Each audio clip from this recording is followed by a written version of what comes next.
Welcome to the Network Build Grow podcast, the show where business owners, entrepreneurs, and professionals share their stories, lessons learned, and powerful strategies for building relationships and growing their circle of influence. With Melissa Taylor, your host, each week we'll bring you actionable insights to help you build a better network and a better business. Let's dive in. Hello, hello, hello. Welcome to the Network Build Grow podcast. It's Shannon Arney's with us today. Welcome, Shannon. Hi. Hi. So I've known Shannon for several years, and you do a couple of things. You are an entrepreneur. You have a photography business, brand photography specifically, but you also do some other things in life, one of which is a mom, a full-time mom. And you also, fascinatingly enough, are a gymnastics coach. And I think you do some marketing for the gymnastics place too, don't you? I do. That is, Yeah. we kind of dabble in everything. We dabble in everything. So but today let's kind of focus in on a couple of things. First, I do want to know more about why you started the photography business, because that's the entrepreneurial side of what you do. So tell me a little bit about how that came about and why you do that. I think my story is very common. A 40-something-year-old mom who came out of college and was like, I can't get a job that satisfies all the daycare costs. And I'm not somebody who wants to sit at home. I can't sit still. I'm that person. So I'm a typical CEO brain. It's got to go. And so I have always had a hobby as photography, but my type A brain said, no, that's not a business. That's something you do for fun. But kind of forced my hand when I couldn't really get a job that was worthwhile for the money, leaving the kids all day. So I picked up my camera, started taking pictures. Event in 2017 was the first time I took money, and quickly realized that family photography was not for me. And I worked really hard to figure out, I have a master's in anthropology, worked really hard to figure out how to blend that into what I do. And that has really made me extremely happy. So I use a lot of my knowledge about culture and peoples on that side of the strategy of personal branding photography. Yeah, that's just fascinating to me. I mean, how many brand photographers can say that they have a master's degree in that? I mean, that's just incredible. And how you can, like you said, blend in or bring in the culture and the background of the people in the brand, not just what they sell or what they do. Absolutely. Yep. Absolutely. And it's honestly satisfied. It's so much fun. I'll just say that. It's so much fun. It brings me so much joy. I absolutely love it. That is so great. So looking back, you said 2017, I think you said was the first time you actually took money for the photography. So looking back, what was a big lesson that you learned kind of as you were moving through building that business? I have learned a lot of lessons. I am super introverted. So I would say networking was one of those things that was really hard for me in the beginning, like just walking out the door and getting in the car. So I was just like terrified. And it's still, even today with all the practice I have as an introvert, like walking into that room with just full of people. Network Build Grow is different because you know the faces more. It's not as intimidating. But when you do any of those other events, it's still like gives me all the butterflies, sweaty, nasty. So I've walked away with a lot more confidence. I've learned that I listen to my feel-good song on the way there. I listen to, oh gosh, I'm having a brain fart. Oh, why? Of course, my favorites. It's what pumps me up. But anyway, and I actually tell gymnasts that too. I'm like, listen to your favorite song on the way to your meet, or it's actually advice I give a lot of people. Speakers, tell them it'll pump you up. I want to dance with somebody. That's the song. Yeah.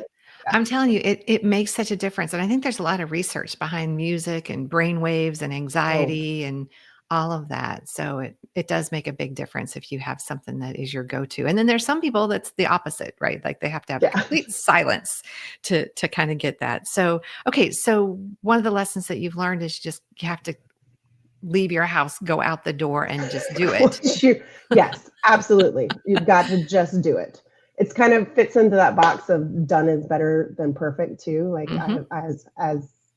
I'm also a perfectionist, I've learned that you just gotta get started, whatever it looks like. It's okay. You can revisit it and come back to it if it's not perfect, but Yeah. not doing it from the beginning, and waiting. Cause actually I did that actually just with my name of my business. I didn't want to name it with my name on it. I wanted something else and I wanted to tie it to anthropology. And I probably spent 2 years trying to come up with a name. And finally, I decided that it was a stalling tactic. And I just was like, well, it's Shannon Arney Images. We're done and start your business. And so, Yeah. That's so funny because, messy makes money also. oh, yeah. I mean, it just I think more than, sometimes more. yes, because they're doing it. Yeah. They're putting in the work, They're getting putting in the it work. done. I tell speakers all the time, there's other speakers out there who are not as good as you, don't have as good as message as you, but they are out there, they're speaking, they're making money, they have a business, and they're no better than you are. In fact, probably maybe some of them worse, but they're doing it. And that's the big They're difference. walking out the door.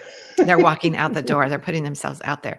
Yeah. So let's have a little bit more conversation. Let's dig into that introvert thing and networking specifically, because a lot of our people that we've had on the show aren't introverts. So it's easy for them to go. So one of the things you said was listen to something that pumps you up as you're headed towards Mhm. the event. Can you give us some other kind of from an introvert's perspective, things to do once you arrive? Well, not hide in the corner. 'Cause Okay. that is even I think that's probably why I love photography so much, because I can hide behind the camera. But Yeah. that's a hard thing too, is if you are taking the time to go there, don't waste the time by finding a table, sitting down and not moving, and that's something I went through that. I went through learning how to navigate being in a room full of people, and then you also don't want to stick with that one person. You get comfortable, and I'm like, okay, good, I can talk to this person. But idea is, it's really, quality is always important. I will say quality before quantity always, Mhm. but there's a caveat, is that one person is probably not enough at a networking event, and Yeah. you do need to move on. And learning, what's really hard too is, I think it's hard for anyone, but especially as an introvert, ending a conversation is difficult. So Okay. I think coming up with little statements to say, like, a closure would really help. Because for me, I would just stand there and talk and let the conversation keep going. When I know, mentally, I know I need to move on. I need to go speak to somebody else. I need to find more value through other people, but I would just stay where I was comfortable and not know how to end a conversation. So, Yeah, that is tough. We talk about in networking as a contact sport, we talk about how to get out of a conversation that's awkward. But what you're yeah, talking about is just really flat out how to get out of a conversation so you can meet absolutely. somebody else. And one of the statements I like to use is, hey, Shannon, this has been a great conversation. I'd love to talk to you more, but I'm sure you came here to meet more than just me, Yeah. and that kind of helps them Make it about them. move on and make it Yes. about them. Yeah, so that's good. So can you share a specific example of how networking did make a big impact on your business? Again, there's been a lot. I'll say some quick ones. My first client came from networking. She, Great. yeah, by about a month afterwards, she called me and just said, let's do it. And I was like, oh my goodness, somebody said yes. So, and that's how I got, and honestly, it's, that confident boost, it Mhm. allows the ball to start rolling. And that's how I got started. And I was able to start pushing through some of that done is better perfect type stuff and get out there more. So it had a lot to do with the trajectory of my business. I happened to be a client that was perfect for me. I was Mhm. definitely an ideal client. She trusted in me. So I've met most of my clients, honestly, networking. Most of my business has been word of mouth. Okay. So that's a huge one too. I've met partners, like people that I've partnered with over time, just either social media has been one. Let's see, what else have I done? I've actually just doing different things live on with a hairdresser, because you Mhm. find, as a photographer, you end up with some interesting partnerships. So, photographer, makeup artist, all that. Most of those were found through networking. Okay. So, That's wonderful. And those are some of those would be even like good strategic business alliances, right? absolutely. Yeah. As Yeah. well as I'm assuming business coaches would be good strategic business alliances for you, marketing companies. Marketing, speaking coaches. Yeah. Yeah. So Yeah. all those things. We've done some work together with some Yeah. clients. So wonderful. Okay. So let's get back to your business for just a Okay. second. So you do brand photography. What does that mean? Tell me what brand photography is. Well, it is focusing. I do more personal brand photography because brand photography is focusing on the brand, so specifically the business. But through personal brand photography, I like to dive in way more and highlight the individual, especially in this where we are in our market. People want to know who's behind all of it, whether you want them to or not. So I help people make a decision about what that looks like, because you don't have to put yourself all the way out there as a personal brand.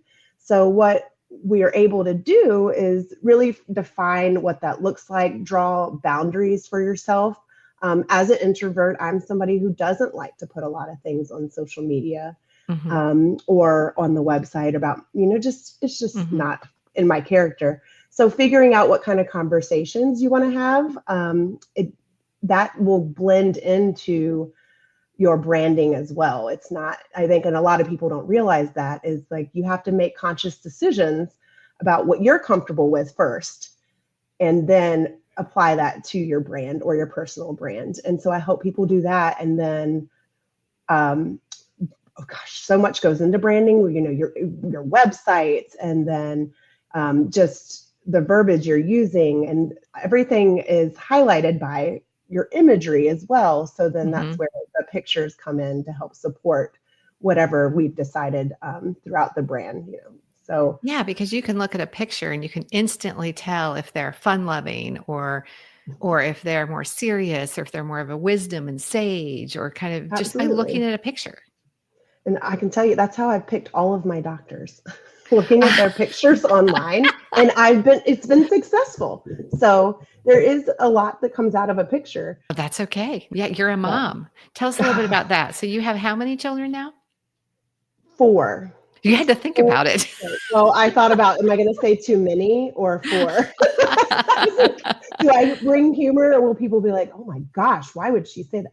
No, I have 4 kids, and it's been an absolute blessing. It's the best experience I've ever had. I would never have said, 20 years ago, will I be a mom of 4? Never would have said that. So never would have said that. And they age from like just over 1 to how old's your oldest? 12. So 1 to 12. So that's a big age range as well. It is a big age range. Yeah. So it's fun. Keeps you on your toes. Yeah. So how do you keep on all the toes, right? Like, so how are you a mom, and you work for the gymnastics, you're a gymnastics coach for competitive gymnastics, and do some of their marketing and do your business? What does that look like from the standpoint of like compartmentalizing different things? It is hard. It is. I couldn't do it without my partner. He is my right hand. I honestly just couldn't. He does more of the getting the kids where they need to be at night, because I do coaching. I end up coaching at night 3 days a week. So honestly, that's the hugest part, is you need a support network. And I happen to have a really amazing one that lives with me. So so he's the start, but I also lose some sleep sometimes. So there's that. You have to figure out the balance. But just carving out times too, where I have certain days a week that I do certain things, or, even for, because I do some marketing for Everest Gymnastics is the name of it, but I do some marketing for them. So there's certain days a week I do that. Certain days a week I work on my business. So making a plan, which is also very hard to stick to, especially with a 1-year-old running around. So prioritizing your top 3 is always, because you might not get to 4 and 5 in that day. But I can remember when you would come to networking events, 5, 6, 7, 8 9 months pregnant. And then now when we're on Zoom networking calls, sometimes you have a little helper. Yeah. And I think that's okay. I mean, I think people in the world today realize that a lot of people do work from home, and to have a baby or a toddler sitting on your lap during a networking call is, some people say it's unprofessional. I don't. I say it's real life. And it took me a while to get there. I was raised, very traditional, like you Yeah. do things a certain way. And it did not include a baby sitting on my lap, but it also didn't include Zoom. We didn't grow up with these Mhm. kinds of things. So I think learning to navigate it and what works for you is really important. And honestly, I couldn't do it otherwise. If the Yeah. baby, and it, so it was, for me, it was something I had to get comfortable with, because I felt like, are people judging me? Are people thinking, oh my gosh, why don't you have a babysitter? Things like that. So it did. And It I was would say hard at that first. those people are not your client. Exactly. I No. mean, yeah, if they're offended by that, then they're probably not going to be a good client for you anyway. So who cares? Right. So what are the metrics? Like, I know that you do some networking. I know you come to Network Build Grow. Um, Pre 1-year-old, I think you went to some other groups as Yeah. well. What are some of the kind of metrics that you look for? I mean, obviously you can't go to an event one time and say, oh, that's good or that's not, unless it's just a really bad fit. But what are some of those metrics that you kind of evaluate a group through? I think comfort is, you walk Mhm. in and I don't want to use the word aura because I don't what, but you can feel a room. Mhm. It's And a gut so, feeling. yeah, a gut feeling, whatever that is. And so I think that's a huge part of it. Then also, quick and dirty networking events, I learned, are not for me. It's just, they are, and that's actually, my first client did come from just like, hey, just a night like at a bar type one. Can't think of Mhm. the name of it right now. More mom brain, I'm sure. But so they have value, but they are hard for me. Yeah. So I like to develop intimate relationships and actually get to know who I'm talking to. And Mhm. so I like to go to groups like Network Build Grow, where you do get to see some of the familiar faces. You get to see new ones too, but it's just a better blend. So that's really Mhm. important to me. Yeah. Um, I like conversational, like people that are easy to talk to, which is, I'm the awkward one, so it helps me out. Also, something I love about Network Build Grow, and I tell people about it all the time, is it's not your typical networking event. You will be given ways to try to communicate. So Yeah. there's the recognition that this is hard. This is not always somebody's comfort zone, and so there are tools like questions that everybody answers that just really helps with that. And so, of course, I'm going to navigate towards groups that do that. Yeah. And I think if people are introverts or they're a little nervous or they're new to networking, it provides, when there's a question of the day, it helps them Absolutely. have a conversation without having to try Yeah. to think of something to converse about. Just an icebreaker. It's Mhm. simple. It's not like Yeah. we're reinventing the wheel or anything, but Right. it's just really useful and it works. I Yeah. also really love groups that give back in some way. Mhm. So that's important to me too. And a lot of them do. But luckily, I just got lucky and found Network Build Grow. And so, but I We felt could, like I felt that way in the beginning. I was like, oh my gosh, it's just like a hidden gem, but it was because it was new. yeah. Because we were in COVID. Yeah. We were in So, COVID. We were so in we were COVID in when you found COVID. us. Yes. Yes. Yes. Yeah. So yeah. Yeah. Well, we think you are a hidden gem as well. So we love having you Aw. having you part of the group. So, okay. Now, the first thing that you said today was that your first client came from a networking event that you went to. And then you said a month later, she actually hired you. Mm-hmm. So let's talk about that. How do you stay in touch with people? How do you connect with people after the event before they, you know, do anything with you? I always, first thing I do is find them on social media. I literally look at every platform to see if they're on there and find them all. I go and then I do that first. Like there are orders, and then I go and email them. So I contact them that way. Then I go, if they have LinkedIn, I go back to LinkedIn and I message them on LinkedIn to let them know I've sent them an email. Mhm. Actually, typically people will read their LinkedIn first because it's easy, it's quick. And Mm-hmm. so that's just the quick and dirty, like first step that I do. Mm-hmm. And I do it in that order every time. I love that you have an order. I do. You have an order. Of course I Check, do. check, check, check, check. Yes, it is. Yes. It is. And then what? So then now maybe a week goes by and maybe you have heard from them or you haven't heard from them, but what's your process to stay top of mind?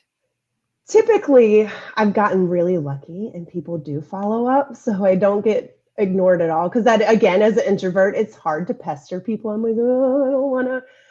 But I email again. And I always try to use the back of the card and write down something about the person that I can ask about in the email.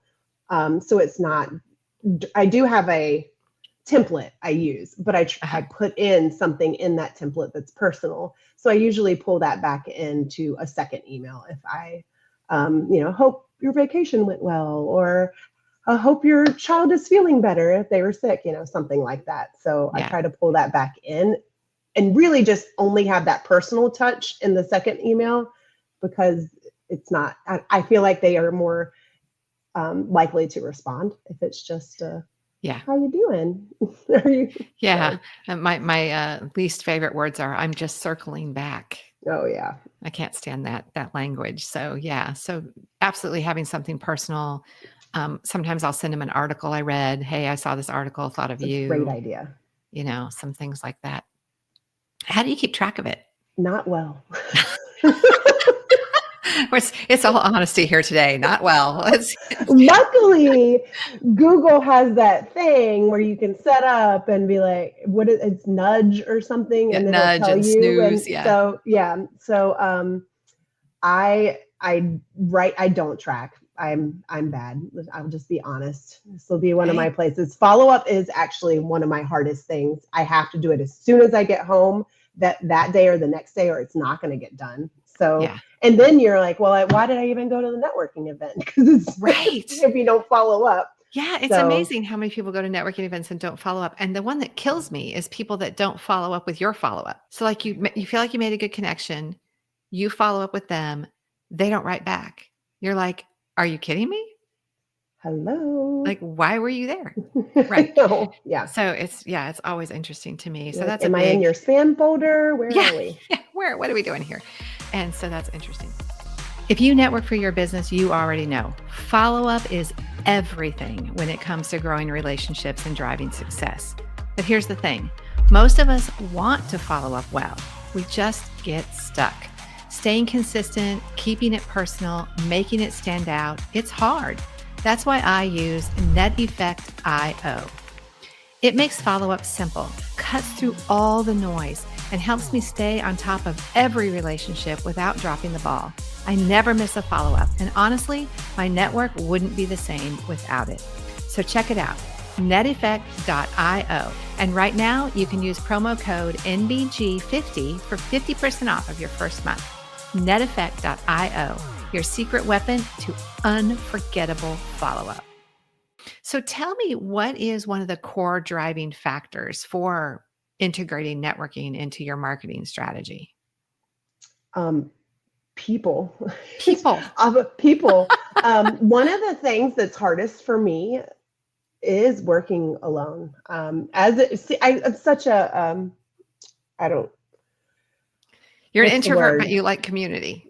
Well, I need a lot of reassurance in life. Like I need, like my poor best friend is kind of my assistant. She's an unpaid assistant. She's a great assistant though, but I have to run every idea by her. So that's what makes it really difficult for me to work alone, is I like to bounce ideas off of people and hear feedback and things like that. So it's hard. And so that I like getting out of the house. I like being, this is not what networking is about, but in nature, in the sun, those type of things. Mm-hmm. And I think that's really a huge part of being a healthy human, is getting outside of the house. Now, even if it's just going to a networking event, I think it's really, we get stuck almost from COVID, where we've learned to just stay inside, and a lot of people will just sit at the desk. And just think it's super unhealthy for us. Like, we need to be around a community. We need to be around people to be healthy humans. It's just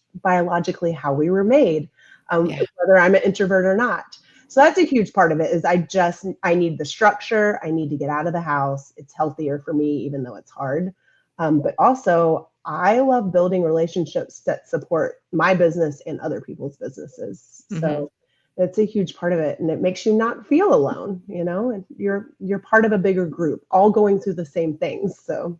And straight out of the anthropologist's mouth right there, right? That community and other people makes us healthier humans. It does. So we're going to tag that, right? We're gonna be like, okay, so networking is good for your health. It is. That's going to be our new tagline. Networking. Why have we never thought of that before? I don't know, but we should definitely incorporate that. Networking is good for your health. I love that you brought that into the conversation, because I believe that. I mean, I believe it is. that. 100%. Yeah, having people to talk to, bounce ideas off of, and just that community is a big, big part of, like you said, being a healthy human. So one last question, and then I will let you get back to mom duty. Baby duty. Yeah, well, not baby anymore, because he's 1 year old. So, I know. He's a baby. Yes. Forever. Yeah, absolutely. So when you do follow up with people, I know a lot of people do the personal thing, and they're talking personally. They're building a relationship from a almost like social friend sort of side. How do you kind of bring the conversation back to not asking for a client or a referral or asking them if they want your services, but how do you make sure that does stay a part of the conversation from both sides? I actually always include something about networking. It's easier when I'm not at a network, build, grow thing networking, because that's what I will put in there. Hey, have you heard of this group? I think you'd really love them. So I use that too, and I'll link them, and I'll send link them to other people that they might be interested in within the group. So even if I meet people at Network Build Grow, I'll do that for other communities that we have in the area. And then I follow it, because then that puts us more into that business mode. And then I follow up that with just about what I do and connections, and how I can serve them. So how I can benefit their business. And usually that's how I leave it. I don't really ask for anything in our initial conversation. I'm just letting them know what I can do for them and how I could serve them, how I could bring value to their customers or them. And maybe that's wrong, but I don't ask for anything at that time. No, I think that one of the great things that you just said is you open up your network to them, which reciprocation kind of says that then they will open up their connections to you. Yeah. And hopefully. So you're kind of, hopefully it's kind of how you're doing it. Eventually you might do kind of more of a direct ask, but just that initial opening up, I think, is a really good strategy. Well, thanks. Yeah. Okay. So that is it for our conversation today. I'm so excited to just watch your family grow. That has been a joy, and excited to have you get back involved with in-person events now that maybe the baby's getting a little bit older and it's a little easier to maneuver some things. But thanks a lot for being with us today. Thank you for having me on. It was fun. I haven't seen your face in a while, so I loved it. I know, it was very fun. See you soon. Thanks for tuning into this episode of the Network Build Grow podcast. If you enjoyed today's conversation, be sure to subscribe, leave a review, and share it with a fellow entrepreneur or professional. And of course, if you're not yet part of our community, visit networkbuildgrow.com to connect with us. Until next time, keep building and keep growing.